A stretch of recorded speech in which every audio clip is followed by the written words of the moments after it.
Once again, Delhi's JNU has been marred by violence between the ABVP and the left student groups. Now, the clashes erupted during a general body meeting at the School of Language yesterday night. According to the details, the student wings of ABVP and JNUSU clashed and attacked each other with sticks. While the left-wing students accused the ABVP student wing of creating a ruckus amid the meeting, the latter alleged the left wing attempted a Naxal attack on the campus. Meanwhile, the Delhi police said they received complaints from both sides in connection with the incident and the probe is currently underway. Few students were left injured during the clashes. 200 से ऊपर communist थे और 4-5 student अपना common students और ये ABVP कार्यकर्ता थे। तो इन पे 200 से ऊपर स्टूडेंट हमला करते हैं और बोलते ये जो अपना जिस हमला हो रहा है वो सिक्योरिटी गार्ड को बुलाते हमको बचाइए। तो दानिश और जो आईसी गोशी वो लोग हैं वो प्रेसिडेंट और वो ऐसे नाम पे बोलते हैं कि हम जो बोलेंगे वही सिक्योरिटी गार्ड मानेंगे बोल के उनको धमकी देके सिक्योरिटी को बचाने के लिए नहीं आने देते हैं। वहाँ पे जब छात्रा पे दिव्यांग छात्रा पे दिव्यांग स्टूडेंट्स पे हमला होता है तो उनको डिफेंस में जो लाठी के जो दिख रहे हैं ना वो उनको बचाने का सेल्फ डिफेंस में प्रक्रिया किया जाता है। नहीं तो वहाँ पे छात्रा को लिटरली उनका लाइफ एंड डेथ का वहाँ पे सिचुएशन था। Abhishek Raj, my colleague, joins me for the latest. Abhishek, good morning.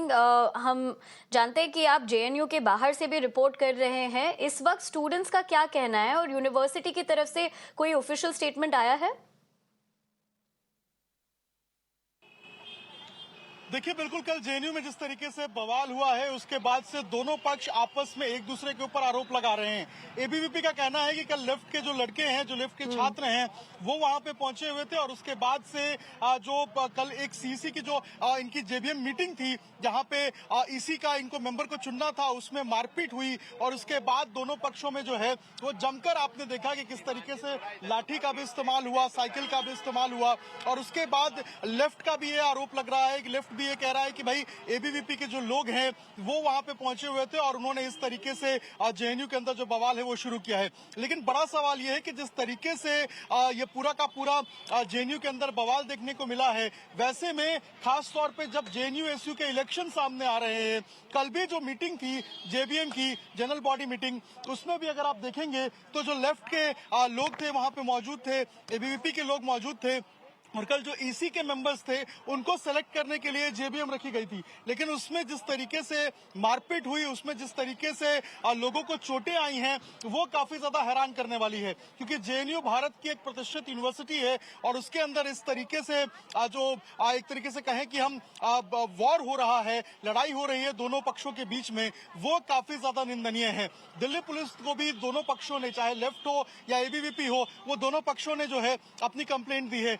देखिए, हमारे साथ अजमीरा साथ में है। उमेश, कल जिस तरीके से लड़ाई हुई है, कल जो जेएनयू में बवाल हुआ है, कैसे हुआ था और ये कौन लोग थे जिन्होंने लड़ाई की है? जेएनयू में कल फिर से नक्सली अटैक हुआ है और ये जो कम्युनिस्ट जो नक्सली है ये पूरा जो जेएनयू प्रक्रिया जो डेमोक्रेटिक वे तरीके से होना चाहिए उसको पूरा कैप्चर आईसी घोष और दानिश कैप्चर करते हुए पूरा यूजीबीएम लेके स्कूल जीबीएम लेके वही दो लोग शेयर करते हुए पूरा कम्युनिस्ट को इलेक्शन कमेटी मेंबर में घुसाने का प्रक्रिया किया जाता है और डेमोक्रेसी को हत्या किया जाता है।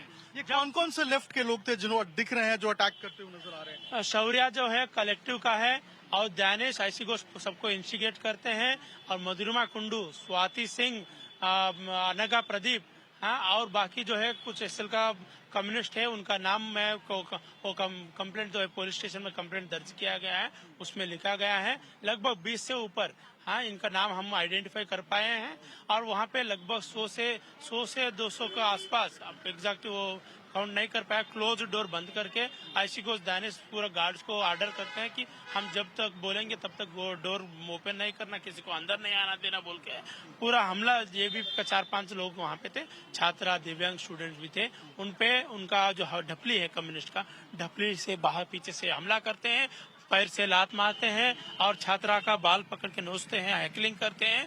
तो ये है इनका जो जेएनयू के जब भी इलेक्शन ऐसे सामने आते हैं तब ऐसे हिंसा देखने को मिलती है, क्या कारण मानते हैं?